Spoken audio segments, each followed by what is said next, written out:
கர்த்தருக்குள் மிகவும் அன்பான சகோதர சகோதரிகளே, நெருமையான நாளிலும் வேதத்தை வாசிக்கலாம் வாங்க என்ற வீடியோ செய்தியின் வழியாக உங்களை சந்திப்பதில் நான் பெருமகிழ்ச்சி அடைகிறேன். ஹல்லேலூயா. வரைக்கும் நீங்க அநேக செய்திகளின் வழியாக நீங்க 2 ராஜாக்கள் புத்தகத்தை பற்றி நான் விளக்கமாக உங்களிடம் சொல்லி இருந்தேன். அதை பார்த்து கொண்டு வந்து கொண்டிருந்தீர்கள். அதற்காக கர்த்தருக்கு ஸ்தோத்திரம். இந்த நாளிலும் கூட நாம் எலிசாவின் அற்புதங்களை நாம் பார்த்து கொண்டு வருகிறோம். பிரியமானவர்களே, 2-3 வீடியோ செய்திகளின் வழியாக நான் உங்களுக்கு சொல்லி இருந்தேன்.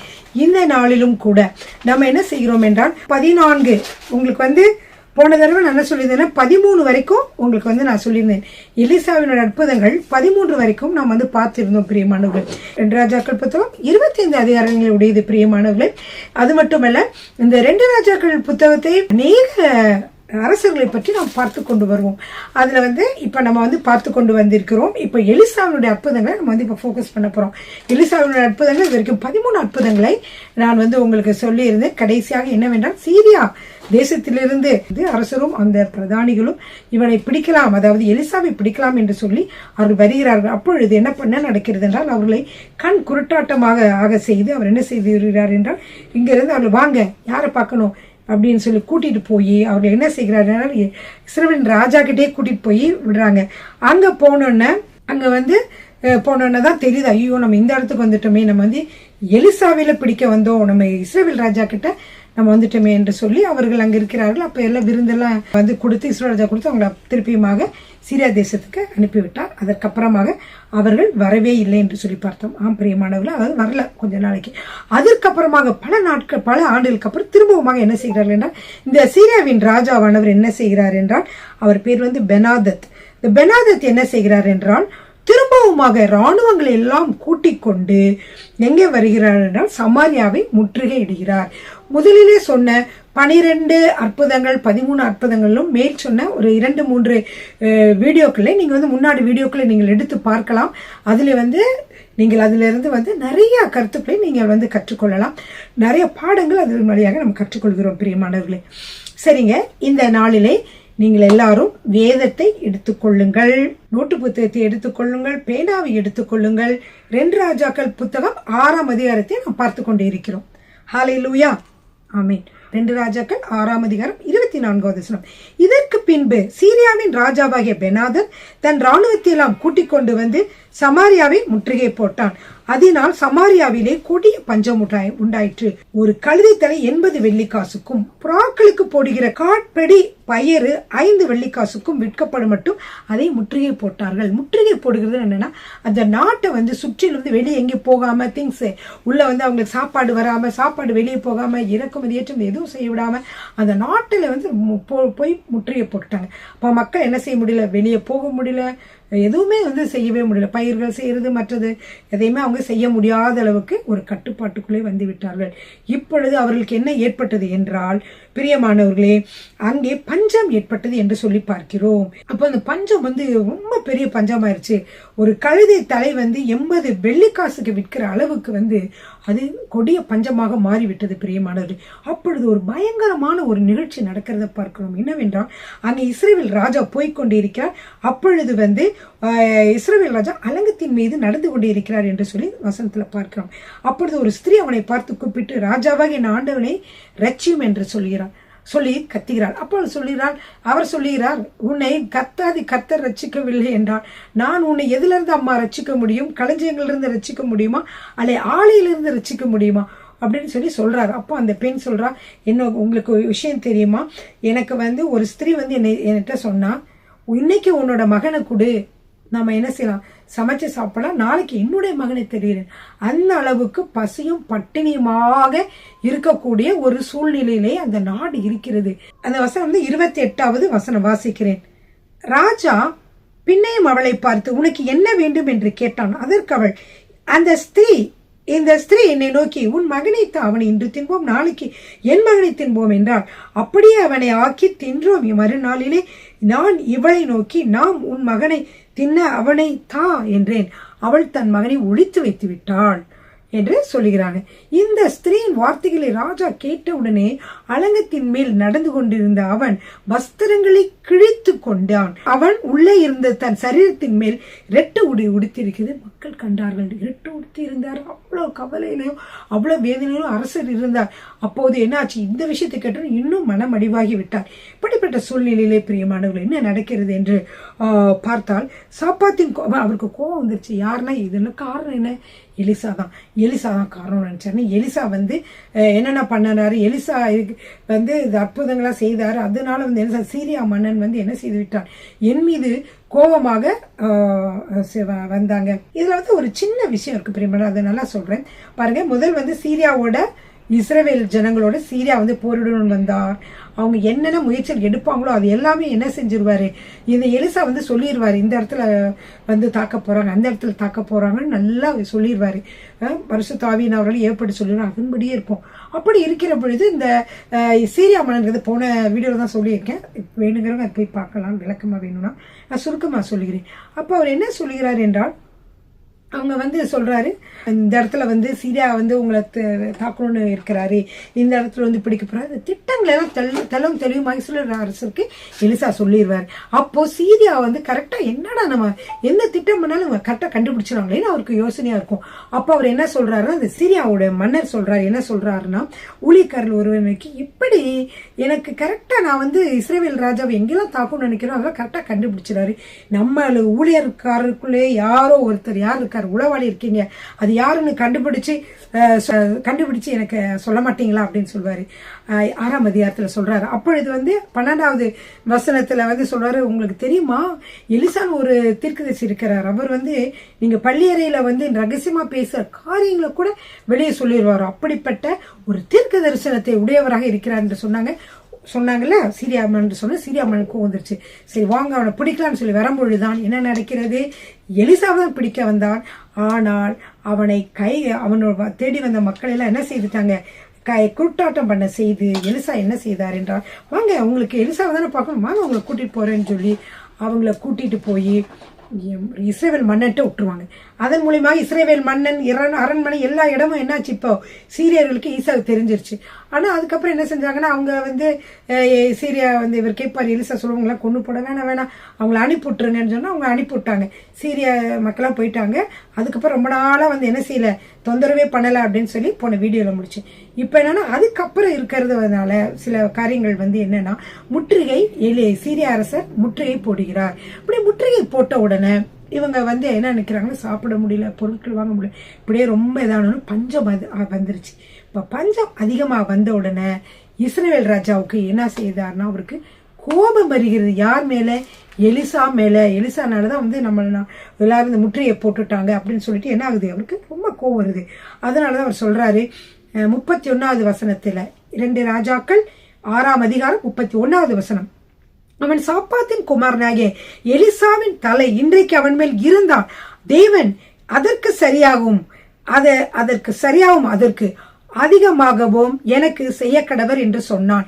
எலிசா தன் வீட்டில் உட்கார்ந்திருந்தான், மூப்பரும் அவனோடு உட்கார்ந்திருந்தார்கள். அப்பொழுது ராஜா ஒரு மனுஷனை தனக்கு முன்னே அனுப்பினான். அந்த ஆள் எலிசாவின் இடத்திற்கு வரும் முன்னே அவன் அந்த மூப்பரை நோக்கி, என் தலையை வாங்க அந்த கொலைபாதகனுடைய மகன் ஆள் அனுப்பினான், பார்த்தீர்களா? அந்த ஆள் வரும்போது நீங்கள் அவனை உள்ளே வரவிட்டாமல் கதவை பூட்டி போடுங்கள், அவனுக்கு பின்னாக அவன் ஆண்டவனுடைய காலின் சத்தம் எனக்கு கேட்கிறது அல்லவா என்றான். அவர்களோடே அவன் பேசிக்கொண்டிருக்கையில் இதோ அந்த ஆள் அவனிடத்தில் வந்து, இதோ இந்த பொல்லாப்பு கர்த்தரால் உண்டானது, நான் இனி கர்த்தருக்காக காத்திருக்க வேண்டியது என்ன என்று ராஜா சொல்லுகிறார் என்று சொல்லுகிறான் என்று பார்க்கிறோம். பிரியமானவர்களே, 2 ராஜாக்கள் 6ஆம் அதிகாரத்தில் இதை பார்க்கிறோம். 7வது அதிகாரத்தில் பார்த்தீர்கள் என்றால் எலிசா அப்படி என்ன சொல்கிறார் என்றால், கர்த்தருடைய வார்த்தையை கேளுங்கள், நாளை இந்நேரத்தில் சமாரியாவின் வாசலிலே 1 மரக்கால் கோதுமையுமா 1 சேக்கலுக்கும் 2 மரக்கால் வாட்கோதுமை 1 சேக்கலுக்கும் விற்கப்படும் என்று கர்த்தர் சொல்லுகிறார் என்றான். நீங்க ஏன் கவலைப்படுறீங்க? நீங்க பஞ்சம் நீங்க நினைக்கிறீங்க, இதை மாற்ற ஆண்டவராலே கூடும். எனவே ஆண்டவர் என்ன சொல்லுகிறார் என்றால், இதை வந்து நாளை தினத்துல, இன்னைக்கு இப்படி இருக்குல்ல, நாளை தினத்துல பாருங்க என்ன மாற்றம் உண்டாகிறது என்று, நாளை தினத்துல கர்த்தர் அற்புதம் செய்வார் என்று எலிசா தீர்க்கதரிசி சொல்லுகிறார். ஆனால் அதற்கு பதில் என்ன சொல்லுகிறார்கள்? அப்பொழுது ராஜாவுக்கு கையிலாக கொடுக்கிற பிரதானி ஒருவன் தேவனுடைய மனுஷனுக்கு பிரதித்திரமாக அவன் சொல்றான், இதோ கர்த்தர் வானத்திலே மதகுகளை உண்டாக்கினாலும் இப்படி நடக்குமா என்றான். அதற்கு எலிசாக்கு கோவம் வந்துருச்சு. கர்த்தர் சொல்கிறான்னு சொல்றேன், அப்ப நீ என்ன சொல்ற, இது வானத்துல மதகு உண்டாக்கினா கூட இந்த காரியம் நடக்குமான்னு சந்தேகமா சொல்றான். யாரு? ஒரு இஸ்ரவேல் தேசத்தினுடைய பிரதானி ஒருவர் சொல்லுகிறார். அப்பொழுது எலிசா சொல்லுகிறார், 7ஆம் அதிகாரம் 2வது வசனம். எலிசா சொல்லுகிறார், உன்னுடைய கண்களினால் அதை நீ காண்பாய், ஆனாலும் அதிலே சாப்பிட மாட்டாய் என்றான். பிரியமானவர்களே, இங்க 2 விஷயங்கள் பார்க்கிறோம். கர்த்தர் ஒரு அற்புதமான காரியத்தை சொல்கிறார், அதை ஒருவன் நம்பவில்லை. பிரதானி, அந்த தேசத்தோட பிரதானி, அவன் என்ன சொல்ற, நீ கண்களால பார்ப்ப, ஆனா என்ன செய்ய மாட்ட, இத சாப்பிட மாட்ட அப்படின்னு சொல்லி சொல்றார். அதே மாதிரி 7ஆம் அதிகாரம் 3வது வசனத்துல பாத்தீங்கன்னா, குஷ்ட ரோகிகளான 4 பேர் ஒளிமுக வாசலில் இருந்தார்கள். அவர்கள் ஒருவரை ஒருவர் நோக்கி, நாம் இங்கே இருந்து சாக வேண்டியது என்ன, நம்ம இங்கே இருந்து ஏன் சாகணும், பட்டணத்திற்குள்ள இருந்தாலும் சாவுதான், பட்டணத்துக்கு வெளியே இருந்தாலும் பஞ்சம், உள்ள இருந்தாலும் பஞ்சம், பட்டணத்திற்குள்ளேனா பஞ்சம், பட்டணத்திற்கு வெளியே என்ன ஆகுது, சீரியா தேசத்துக்காரங்க வந்து நம்மளை கொண்டு போடுவாங்க. அதுக்கு பதிலாக என்ன செய்யணும், நம்ம சீரியாவோட ராணுவத்துக்குள்ளேயே போயிடுவோம், அங்க மடிவோம், பஞ்சத்துல மடிவதை விட கிடைச்சா சாப்பிடுவோம், சாப்பாடு கொடுத்தா சாப்பிடும், மடிவோம்னு சொல்லிட்டு அவங்க போறாங்க. ஆனால் அங்க நடக்கிறது என்ன தெரியுமா பிரியமானவர்களே, அவர்கள் வந்து போறாங்க, அந்த இருட்டாக போறாங்க, ஆனா அங்க ஒருவருமே இல்லை. அங்கேயே ஒருவருமே இல்லைன்னா அங்க ஒரு அற்புதம் நடந்திருக்கிறது. என்னவென்றால், ஆண்டவர் 6வது வசனம், ஆண்டவர் என்ன செய்கிறார் என்றால், சீரியாவின் ராணுவத்திற்கு ரதங்களின் இறைச்சலையும் குதிரைகளின் இறைச்சலையும் மகா இராணுவத்தின் இறைச்சலையும் கேட்க பண்ணினதினால், இப்ப என்ன செய்யறாரு, நம்ம ஆண்டவர் வந்து சீரிய ராணுவத்துக்கு வந்து சும்மா அப்படி ஒரு காதுல கேட்கிற மாதிரி செய்யறாரு. என்ன கேட்கிற மாதிரி செய்யறாரு, ரதங்களின் இறைச்சல், குதிரைகளின் இறைச்சல், மகா ராணுவத்தின் இறைச்சல் கேட்க பண்ணினதினாலே அவர்கள் ஒருவரை ஒருவர் நோக்கி, இதோ நம்மிடத்தில் போருக்கு வர இஸ்ரவேல் ராஜா ஏத்தியரின் ராஜாக்களையும் எகிப்தினின் ராஜாக்களையும் நமக்கு விரோதமாக கூலி பொருத்தினான் என்று சொல்லி, அதாவது அவங்க எல்லாம் பேசி அவங்கள கூட்டிக்கிட்டு வர்றான் அப்படின்னு சொல்லி என்ன செய்யறாங்க என்று சொல்லி, இவர்கள் இருட்டாக எழுந்து ஓடி போய் தங்கள் கூடாரங்களையும் தங்கள் குதிரைகளையும் தங்கள் கழுதைகளையும் தங்கள் பாளையத்தையும் அவைகள் இருந்த பிரகாரமாய் விட்டு தங்கள் பிராணன் மாத்திரம் தப்பும்படி ஓடி போனார்கள். அந்த குஷ்டரோகிகள் என்ன செய்யறாங்கன்னா, இப்ப ஓடி போயிட்டாங்க. சீரிய தேசத்தினுடைய பாலம், அதாவது சீரியர்களுடைய பாளையத்துல இருந்து என்ன செய்தாங்க, ஓடி போயிட்டாங்க. ஏன் ஓடி போயிட்டாங்க, இவன் வந்து ஏத்தியர் ராஜாவையும் கூட்டிட்டு இஸ்ரவேல் ராஜா வர்றாருன்னு நினைச்சுக்கிட்டு, ஏன் அப்படி நினைச்சாங்கன்னா, ஆண்டவர் வந்து ஒரு சத்தத்தை அப்படி கேட்க பண்ணுகிறார். அதாவது என்னென்ன சத்தம்னு சொன்னேன், இரதங்கள் வர சத்தம், குதிரைகள் வர சத்தம், பெரிய ராணுவம் எல்லாம் வர சத்தம்லாம் வந்த உடனே இவங்க என்ன செஞ்சிட்டாங்க, இவங்களும் ஓடி போயிட்டாங்க. இப்ப ஓடி போனதுனால இப்ப வந்த 4 குஷ்டரோகிகள் வந்து பாக்குறாங்க, யாருமே இல்லை. அப்படியே வந்து பார்க்கிற பொழுது என்ன நடக்கிறது பாருங்க, 8வது வசனத்துல, அந்த குஷ்டரோகிகள் பாளையத்தின் முன்னணி மட்டும் வந்த போது ஒரு கூடாரத்திற்குள் பிரவேசித்து, பாளையத்து முன்னணி மட்டும் வந்தாங்க, ஒரு கூடாரத்துக்குள்ள பிரவேசிக்கிறாங்க, அங்கே புசித்து குடிக்கிறாங்க, அதுல இருந்து வெள்ளியும் பொன்னையும் வஸ்திரங்களையும் எடுத்துக்கொண்டு போய் ஒளித்து வைத்து திரும்ப வந்து வேறொரு கூடாரத்துக்குள்ள பிரவேசித்து அதிலிருந்தும் அப்படி எடுத்துக்கொண்டு ஒளித்து வைத்து பின்பு அவர்கள் ஒருவர் நோக்கி, நாம் இப்படி செய்வது நியாயமல்ல. இவங்க வந்து பாக்குறாங்க, யாருமே இல்லைன்ற மற்றவர்கள் வெள்ளி பொன் எல்லாத்தையும் விட்டுட்டு போயிட்டாங்க. பசியோட இருக்கவங்க அங்க போய் எங்க நல்லா சாப்பிட்டுட்டு புசித்து குடித்து எல்லாம் செஞ்சுட்டு வெளியே எடுத்துட்டு வந்து ஒரு இடத்துல ஒழிச்சு வைக்கிறாங்க. 2வது இன்னொரு கூடார வாசல போறாங்க, அங்கேயும் அப்படி இருக்குது, எடுத்துட்டு போறாங்க. போயிட்டு அவங்க நினைக்கிறாங்க, நம்ம இப்படி செய்யறது நல்லது இல்லை, என் நியாயம் இல்லை, நம்மளே எல்லாத்தையும் அனுபவிக்கிறோம், சரி நம்ம அரசர்கிட்ட இதை சொல்லிடுவோம்னு சொல்லிட்டு 9வது வசனத்துல பிரியமானவர்களே, பின்பு அவர்கள் ஒருவர் நோக்கி, நாம் செய்கிறது நியாயமல்ல, இந்நாள் நற்செய்தி அறிவிக்கும் நாள், நாம் மௌனமாய் இருந்து பொழுது விடிய மட்டும் காத்திருந்தால் குற்றம் நம்மேல் சுமரும். இப்பொழுது நாம் போய் ராஜாவின் அரண்மனையாருக்கு இதை அறிவிப்போம், வாருங்கள் என்றார்கள். அப்படி அந்த 4 குஷ்டரோகிகள் என்ன செய்யறாங்கன்னா, பட்டணத்து வாசலில் காவலனை நோக்கி கூப்பிட்டு, நாங்கள் சீரியரின் பாளையத்து வரைக்கும் அங்க போயிட்டு வந்தோம், அங்க ஒருவருமே இல்ல, மனுஷனோட சத்தம் ஒண்ணுமே கேட்கல, அதனால குதிரைகளையும் அங்க கழுதைகளையும் கூடாரங்களையும் கட்டியிருந்த பிரகாரமே அப்படியே இருக்குதுன்னு சொல்றான். அப்பொழுது அவன் என்ன செய்கிறான், வாசல் காக்கிறவர்களை மற்றவர்களும் கூப்பிட்டான். அவர்கள் உள்ளே போய் ராஜாவின் அரண்மனையிலே வாசல் காக்கிறவன்ட்டு தான் போய் சொல்றான். சொன்னோடனே அவங்க எல்லாம் என்ன செய்யறாங்கன்னா அரண்மனைக்குள்ள போய் அரசர்கிட்ட அதை அறிவிக்கிறாங்க. அரசர் அதை கேட்டு என்ன சொல்றான்னு, இல்ல அவன் இப்படி செய்ய மாட்டான், அவன் தந்திரமா என்ன செய்திருப்பானா, நம்மளாம் போய் எங்காவது ஒளிஞ்சுக்குவோம். அப்ப அவங்க பசியோட இருக்கிற மக்கள் சாப்பிட்றதுக்காக பாளையத்துக்கு வந்து யாருமே இல்லைன்ட்டு வருவாங்க. அப்ப நம்ம என்ன செஞ்சிருவோம், அவங்கள போய் பிடிச்சிருவோம்னு சொல்லிட்டு அவங்க தந்திரமா ஒளிஞ்சிருப்பாங்க, ஒளிஞ்சிருந்தாலும் ஒளிஞ்சிருக்கலாம் அப்படின்னு சொல்லி இஸ்ரவேல் ராஜா வந்து நினைக்கிறாரு. அந்த அப்படி நினைச்ச உடனே அவர் வந்து சொன்ன உடனே இவர் என்ன செய்யறாருன்னா, ஒரு ஊழியக்காரர்ல ஒருத்தர் வந்து சொல்றான், இல்ல அங்க வந்து ஒரு 4-5 குதிரைகளை நான் பார்த்தேன். இந்த மீதியான குதிரைகள் வந்து என்ன எங்க இருக்குது, 5 குதிரைகளை வந்து இருக்குதுல்ல, அதை கொண்டு போக உத்தரவு கொடுங்க அப்படின்னு சொல்லி சொல்றாரு. பாருங்க 13வது வசனம். அவன் ஊழியக்காரரில் ஒருவன் பிரதித்திரமாக, இங்கே மீதியான குதிரைகள் 5 குதிரைகளை கொண்டு போக உத்தரவு கூடும். இதோ இங்கே மீதியான இஸ்ரவேலின் சகல ஏராளத்திலும் மாண்டுபோடு இஸ்ரவேலின் சகல கூட்டத்திலும் இவைகள் மாத்திரமே மீந்திருக்கிறது. இவங்க நம்ம எல்லாம் பிரச்சனையில நம்ம இருக்கோம், சீரியர்களுடைய போராட்டங்கள் இருக்குது, இவ்வளவுலயும் நம்ம கிட்ட இருக்கிறது இந்த 5 குதிரைகள் தான். அதுல ஒரு 2 குதிரையை கொடுங்க, நான் போய் பார்த்துட்டு வரேன்னு சொல்றான்.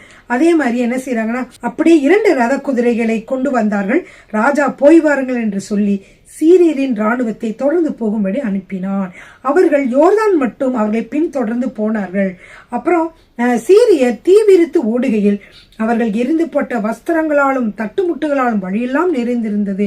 அனுப்பப்பட்டவர்கள் திரும்பி வந்து ராஜாவுக்கு இதை அறிவித்தார்கள். அப்பொழுது ஜனங்கள் புறப்பட்டு சீரியரின் பாளையத்தை கொள்ளையிட்டார்கள். கர்த்தருடைய வார்த்தையின்படியே 1 மரக்கால் கோதுமை 1 சேக்கலுக்கும் 2 மரக்கால் வார்கோதுமை 1 சேக்கலுக்கும் விற்கப்பட்டது. ராஜா தனக்கு கையிலாக கொடுக்கிற அந்த பிரதானியை ஒளிமுக வாசலில் விசாரிப்பாய் இருக்க கட்டளையிட்டு இருந்தார். பாத்தீங்களா, அந்த கையிலாக கொடுக்க ஒரு பிரதானி இருந்தான். அந்த பிரதானி என்ன சொன்னா, நெகட்டிவா சொன்னான். என்ன நெகட்டிவா சொன்னா, கர்த்தர் வானத்திலே மதகுகளை உண்டாக்கினாலும் இப்படி நடக்குமா என்றான். வானத்துல வந்து மதகுகள் உண்டாக்கி தண்ணீர் கொட்டி இப்படி செஞ்சா கூட என்ன ஆகாது, இவ்வளவு பெரிய விளைச்சல் உண்டாகுமா, நீ சொல்றது வந்து என்ன ரொம்ப சிரிப்பா இருக்கு நாளைக்கு. ஆனா அப்படியே நடந்தது இல்லையா. அப்ப எலிசா என்ன சொன்னாரு, நீ வந்து இப்படி சொன்னதுனால உன் கண்களால் அதை பார்த்தான நீ சாப்பிட மாட்டேன். அதே மாதிரி எல்லாரும் இந்த சீரியரோட பாளையத்துக்கு ஓடி வந்து சாப்பிடறதுக்காக மக்கள் வேகமா வந்ததுனாலே இவன் நெருக்கப்பட்டதுனால இவன் என்ன செய்தான், மிதிக்கப்பட்டு இவன் வந்து என்ன செய்தான், இறந்துட்டான். பார்த்தான் கண்களால் ஆன்னு சொல்லி இவனும் ஓடி வந்தான், சாப்பிடறதுக்கு முடியல. அப்படிப்பட்டவனாக நடந்தது என்று சொல்லி பார்க்கிறோம். 7ஆம் அதிகாரத்தில் முடிகிறது. அடுத்து 8ஆம் அதிகாரம் பிரியமானவர்களே. 8ஆம் அதிகாரத்துல பார்க்கிற பொழுது எலிசா தான் உயிர்ப்பித்த பிள்ளையின் தாயாகிய ஸ்திரீயை நோக்கி, நீ உன் வீட்டாரோடு கூட எழுந்து புறப்பட்டு போய் எங்கே யாரேனும் சஞ்சரி, கர்த்தர் பஞ்சத்தை வருவிப்பார், அது 7 வருஷம் தேசத்தில் இருக்கும் என்று சொல்லி இருந்தான். பிரியமானவர்களே, உங்களுக்கு அந்த கதை தெரியும். எலிசா என்ன செய்தார் என்றால், ஒரு ஸ்திரீயோட குழந்தை வந்து என்ன செஞ்சு இறந்து போச்சு. அதை வந்து அவர் உயிர்ப்பித்தார் இல்லையா. அந்த ஸ்திரீட்ட சொன்னாரு, இங்க 7 வருஷம் கொடுமையான பஞ்சம் வரப்போயிருது, அதனால வேற தேசத்துல போய் பொழைச்சுக்கோன்னு சொல்லியிருந்தார். அப்படியே அவ வந்து பெலிஸ்தீர் தேசத்துக்கு போயிருந்தாங்க. போயிட்டு 7 வருஷம் முடிஞ்ச பிறகு இங்க வரார். வந்து பார்த்தா அவங்க பெரிய பணக்காரவங்க. அவங்களுடைய இடங்கள்லாம் பாத்தீங்கன்னா வயல்வெளிகள் எல்லாம் என்ன செஞ்சுட்டாங்க, வேற ஒருத்தவங்க எடுத்துக்கிட்டாங்க. சோ அதனால அவங்களுக்கு வயல்வெளி வீடு எதுவுமே கிடைக்கல. அதனால அரசர்கிட்ட முறையிடுவதற்காக அந்த அம்மா வந்து வந்தாங்க. அப்படி அந்த அம்மா போகும்போது என்ன நடக்குதுன்னு சொல்லி 8ஆம் அதிகாரம் 4ஆம் வசனத்தில் பார்க்கலாம்.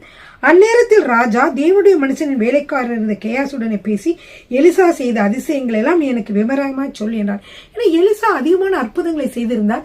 அது வந்து ராஜாவுக்கு தெரியல. இந்த ராஜாவுக்கு தெரியல, இஸ்ரவேல் ராஜாவுக்கு தெரியல. அதனால இஸ்ரவேல் ராஜா என்ன செய்யும் போது கோபமா இருந்தாரு.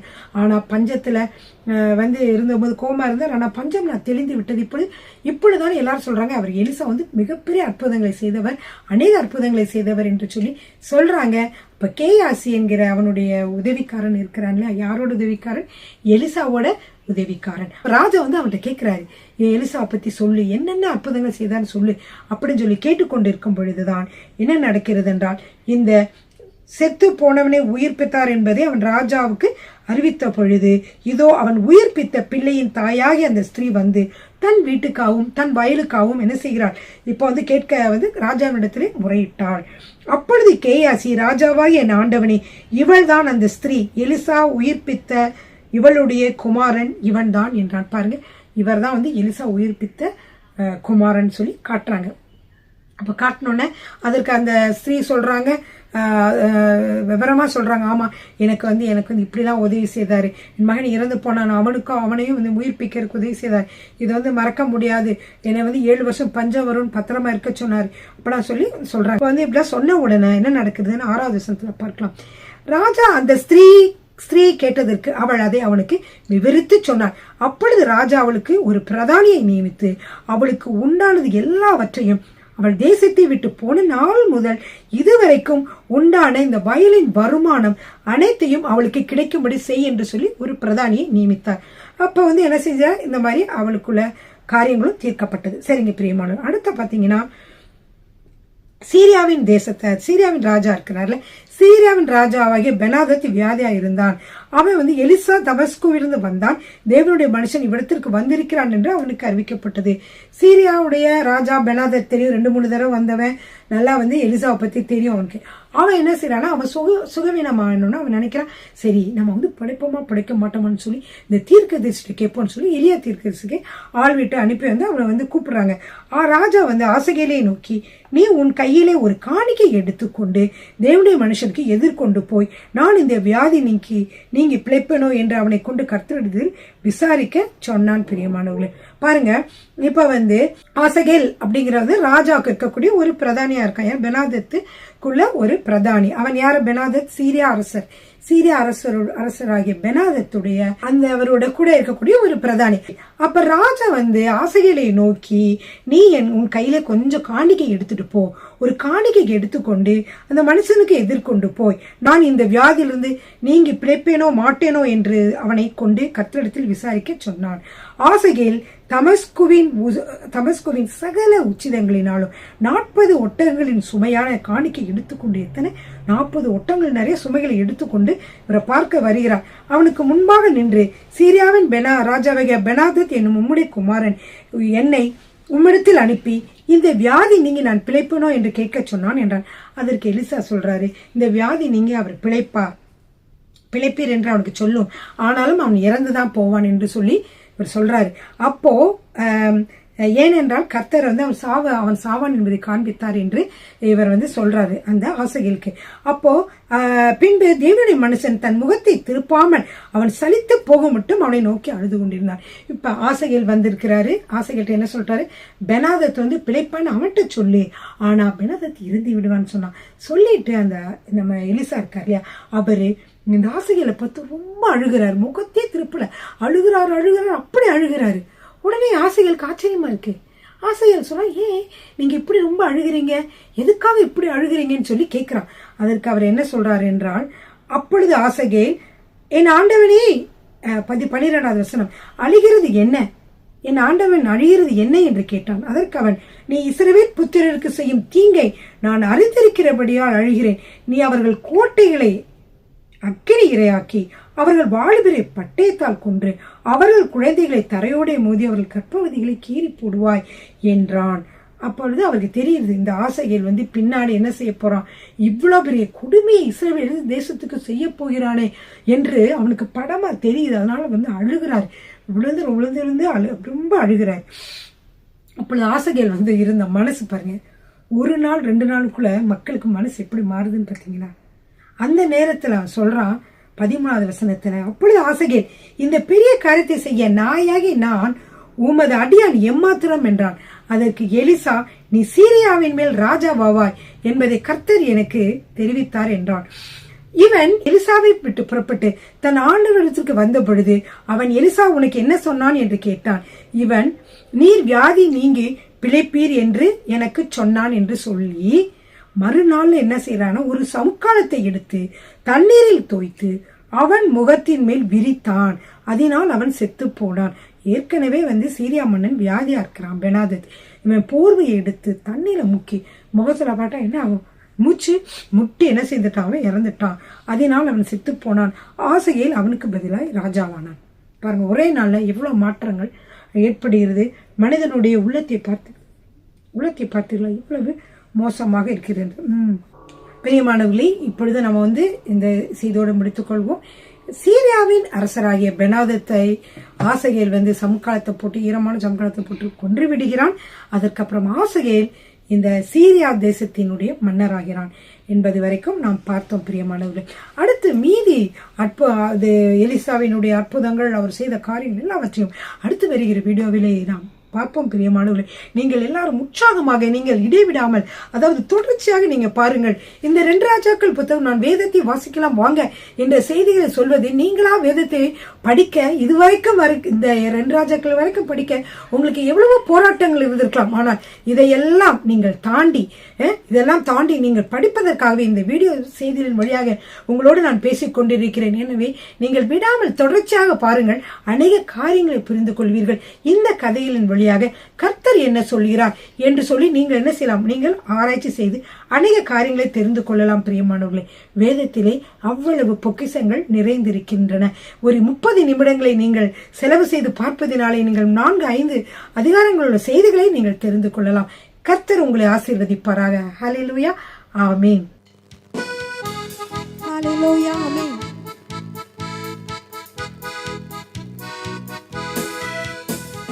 இயேசு கிறிஸ்துவினால் சீடராகுவோம், விசுவாசத்தில் முன்னடப்போம். இயேசு கிறிஸ்துவினால் சீடராகுவோம், விசுவாசத்தில் முன்னடப்போம். இனி எல்லாருமே அவர் பணிக்கெனவே ஒன்றாய் எந்நாளும் உழைத்திடுவோம். நம் இயேசு ராஜாவே இதோ வேகம் வராரே, அதிவேகமாய் செயல்படுவோம். நம் இயேசு ராஜாவே இதோ வேகம் வராரே, அதிவேகமாய் செயல்படுவோம். ஆமென். மனிதர் யாரிடமும் பாசம் காட்டுவோம், இயேசு மந்தைக்குள் அழைத்திடுவோம்.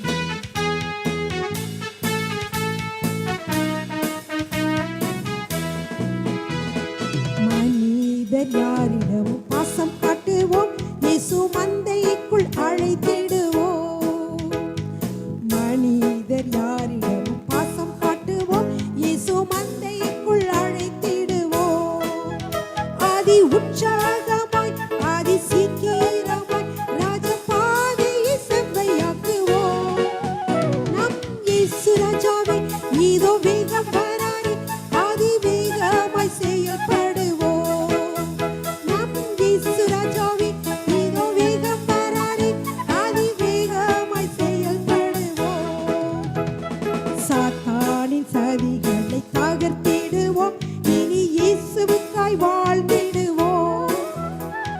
சாத்தானின் சதிகளை தகர்த்திடுவோம், இனி இயேசுவுக்காய் வாழ்ந்திடுவோம். இந்த பார் முழுதும் இயேசு நாமத்தையே எல்லா ஊரிலும் எடுத்துரைப்போம். நம் இயேசு ராஜாவே இதோ வேகம் வராரே, அதிவேகமாய் செயல்படுவோம். நம் இயேசு ராஜாவே இதோ வேகம் வராரே, அதிவேகமாய் செயல்படுவோம். ஆம் பிரியமானவர்களே, நம்முடைய ஆவி, ஆத்துமா, சரீரம் முழுவதையும் அவர் பணிக்கு. ஹல்லேலூயா, ஆமென்.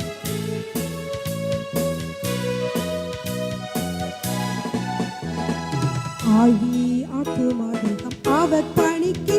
இனி நானல்ல அவரே எல்லாம். ஆவி, ஆத்துமா, தேகம் அவர் பணிக்கு.